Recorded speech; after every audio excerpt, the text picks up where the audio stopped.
Right, just wanted to show you the spacer ring on the OEM speaker. Still got plenty of gap in here.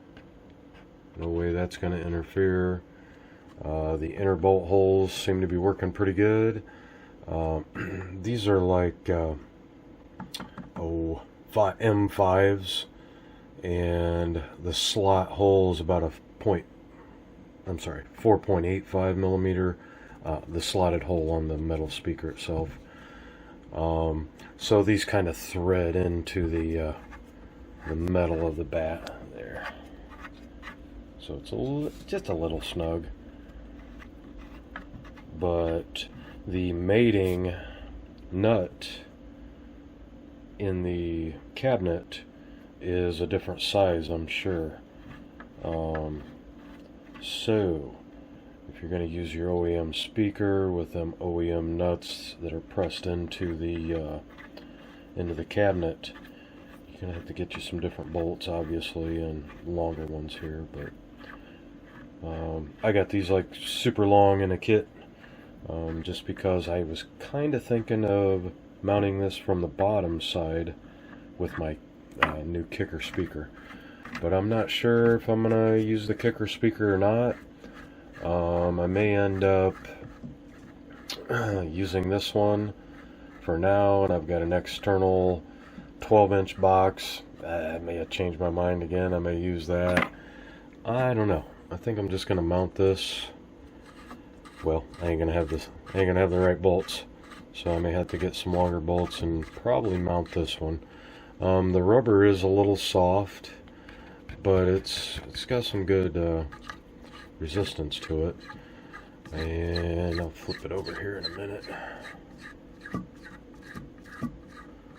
So we've got these spacers off of eBay, 3/4 inch ABS, 9 1/8 on the ID, like 10 7/8 on the OD, and I'll have the other dimensions on that as well.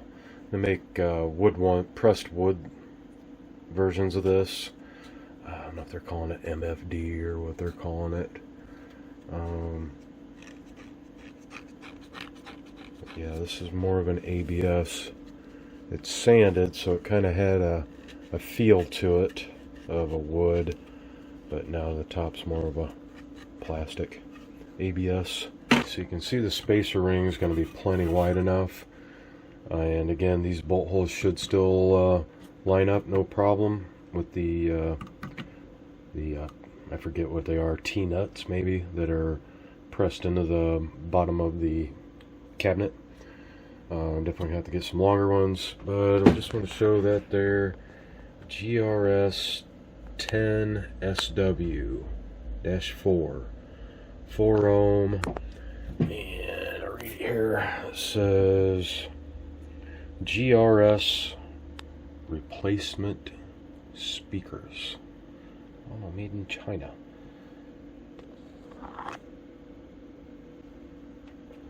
They got some good weight to it. Decent size magnet. Magnet is 5.280 inch in diameter, about 7.987 wide. You see it's got a vent hole there. Something you will have to consider is that ground strap wire that goes to it. May pull up a little bit, may not reach it. I don't think that's a big deal. I'm actually going to try a resistor between that and ground. Is something else I've seen online. So the overall height with the 3/4 inch spacer is about 5.5. So if you put this on the inside of the chassis, is that box going to be deep enough? Let's go take a look. With the 3/4 inch spacer and the OEM speaker, minimum distance is 5.5, and this is only approximately 5.25. So 3/4 inch spacer isn't going to work. Speaker's going to hit the top of it. unless you mount the speaker from the bottom of the chassis, possibly, which I'm kind of considering using a new kicker comp speaker I got, 5 1/4.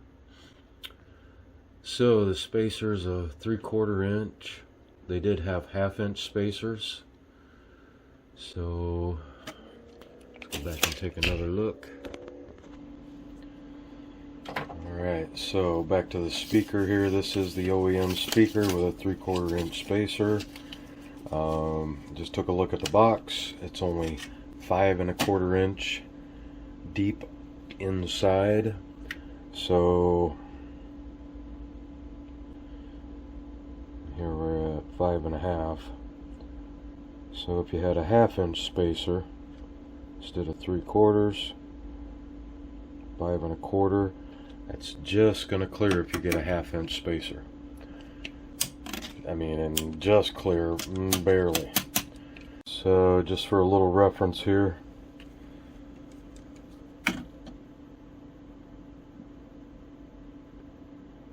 the overall height of the kicker Comp C, and it's standing a little tall just because of the rubber protrusion. Here, let's go to this point here. So it's 5 1/4, and that is the minimum distance inside the box. So this one will not work. If you put a spacer in there, especially because it's bigger diameter, this would hit the hole and everything. So you need a little bit of spacer. Even if you put an 1/8 inch spacer, it's gonna hit. So putting a new speaker inside there ain't gonna happen. You may be able to mount it from the bottom underside of the cabinet with the spacer. Yeah, sure, it'll stick out, but you ain't gonna see that, and it'll look cool anyhow. That was the plan. The first plan anyhow. So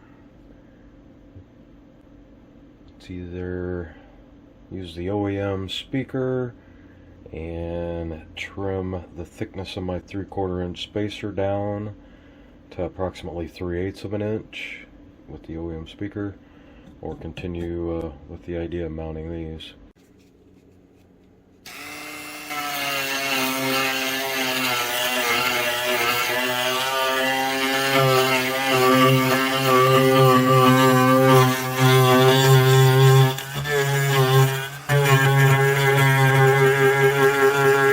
So just did a little sanding on the inside using a Dremel, a little bevel here. Doesn't seem like it was very much. I mean, it took a little bit, but just use one disc. And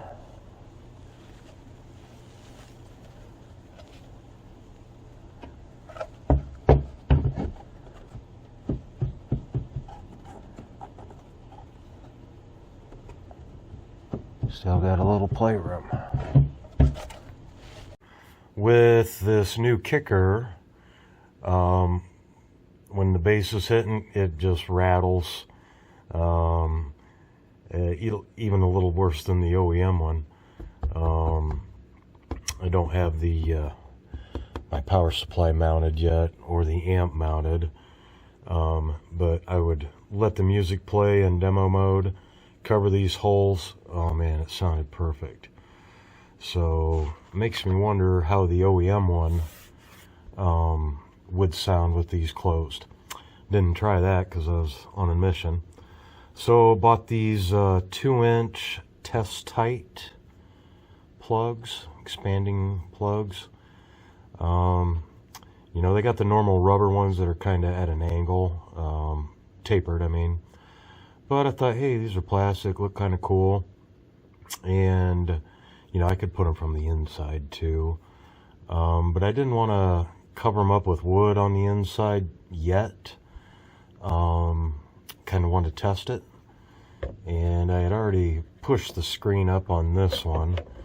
This one I have not yet. So I'm going to have to do that real quick. Okay, so I just pushed the screen up a little bit. I had already cut it out for this bigger speaker. Test-Tite, yeah, put the first one in there. Gave her a nice little tug. Man, she's pretty sweet. And,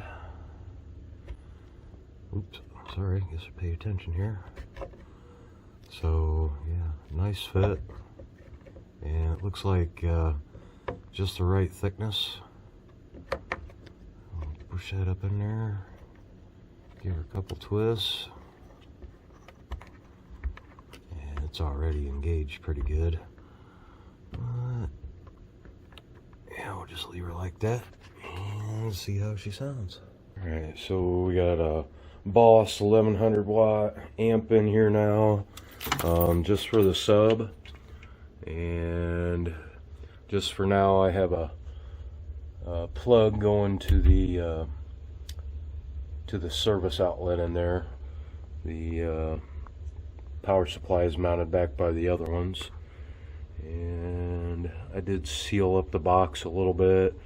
I would definitely do that because the bottom of the wood is crooked and it doesn't seal very well. Alright, looks like it's got remote base and all that, so close her up. Welcome to the future.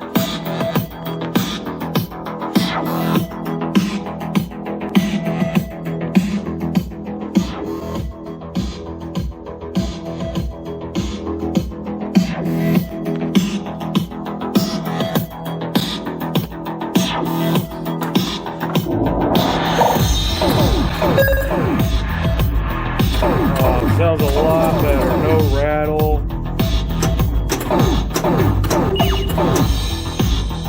It sounds sweet.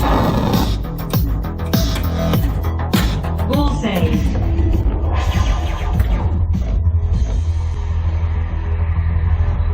Oh yeah, that was the ticket.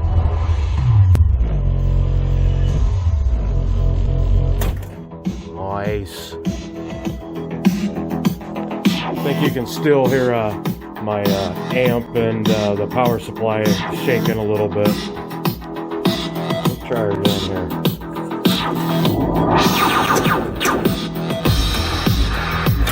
All saved.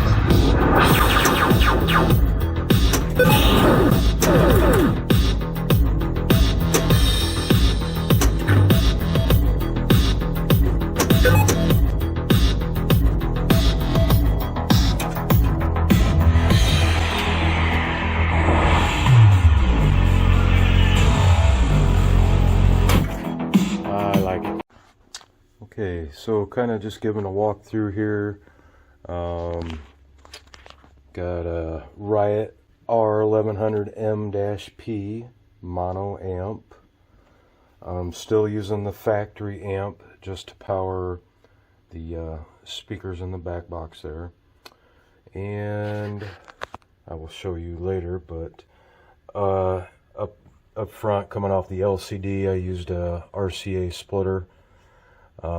I actually used the RCA lines originally were hooked up to this amp here, but there is a port and input here for like your MP3 headphones. So the new wire I ran to this one and just used the old one on here.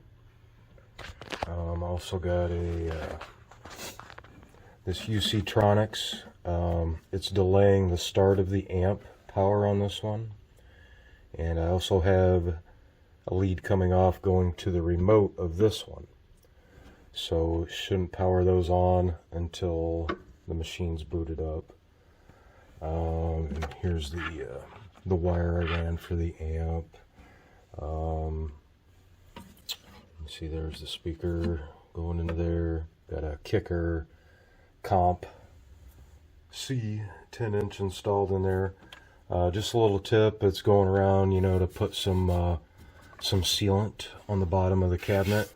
The cabinet is uneven, so it's a good idea, but think about what you use, because the stuff I used, even though it just said silicone, I can't get this box off now. It is mounted. It must have been Liquid Nails brand. I don't know, but it said silicone, just white basic stuff. Looked like bathtub caulking maybe. But yeah, so that box is solid now. So my idea of going in there and putting in some dampener to help it out, I don't want to tear it up right now. So I'm just going to stick with what I got. Ran the wires, and we'll go back here and we'll show you. I did also notice on a forum, well, not really a forum, but another place that was selling this amp, they said, oh, it's a good idea to upgrade to a 5 amp power supply. That's probably so, you know, if you're really kicking the sub, you got enough juice. I went ahead and bought one, and kind of good idea, because I'm now running the remote off of that as well. So I got a 5 amp AC/DC adapter, 12 volt, running to that remote. And we'll get back in here in a minute, and I'll show you the new 12 volt only power supply. It's about a 30 amp, and I just ran the wires from it over to that one, so when everything powers on, that gets its juice. So I'll show you a little bit more here. Okay, so that Riot amp, it's got like a 30 amp fuse on it, but I wanted to have enough juice, so I added this additional Meanwell LRS 450-12 power supply. And you know, your 120 in, just connected over here to these. And I also had some bracket. It doesn't come with brackets, so luckily it had some old brackets like for EQs, and I cut out leather bottom and some air ports, just kind of isolating this so it doesn't vibrate. And these wires here, of course, run up to the amp. But I'll show you that Y adapter here in a minute. Just basically ran it right up in there. Okay, again, I put leather in between just because I had some big chunk of leather, kind of spray glued it onto the bottom of the power supply. I cut little reliefs in the leather that come in a little bit and allow some airflow underneath it. Got some like 7/16, 3/8 inch long screws here, and kind of the idea with the leather in between here, of course, give it a little spacer for the heat, but also to quiet down any wood rattle that might occur.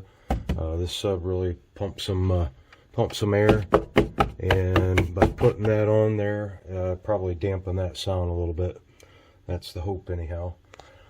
Also, when I had this up to get the wires on there, there's only one screw holding it in here, so underneath here I put two little small strips of like felt material with a sticky back. Just try to keep that from vibrating. But there's only one spot to put a screw here, and it's wedged under one back here.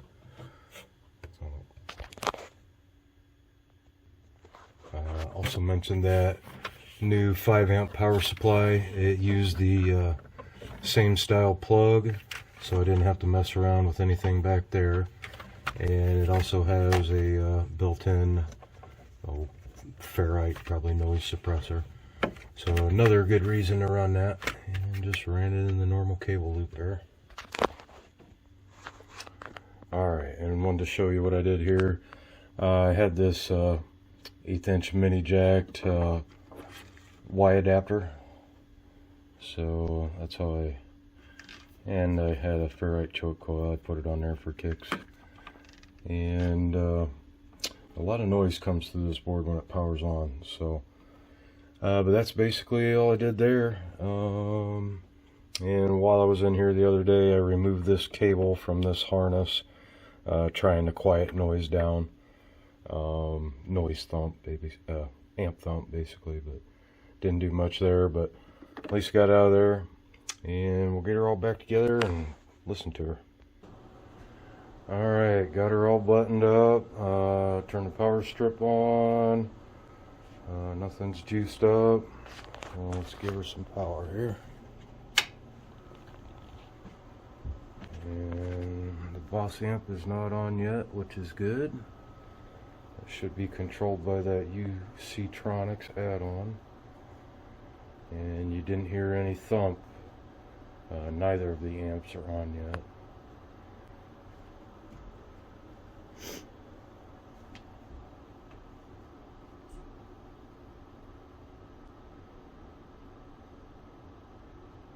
Alright, about 3 seconds here.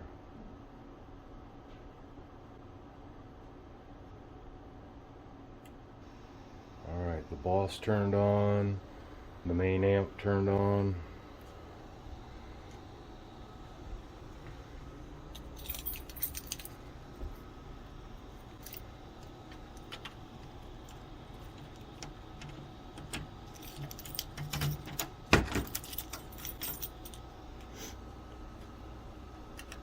Welcome to the future.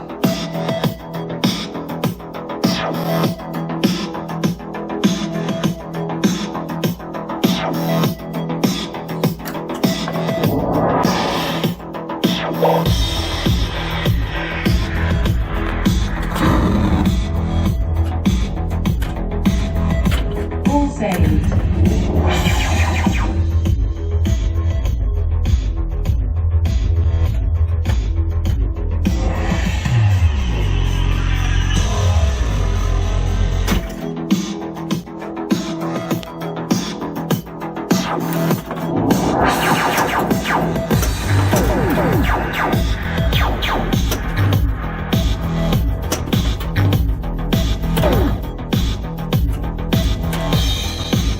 All saved.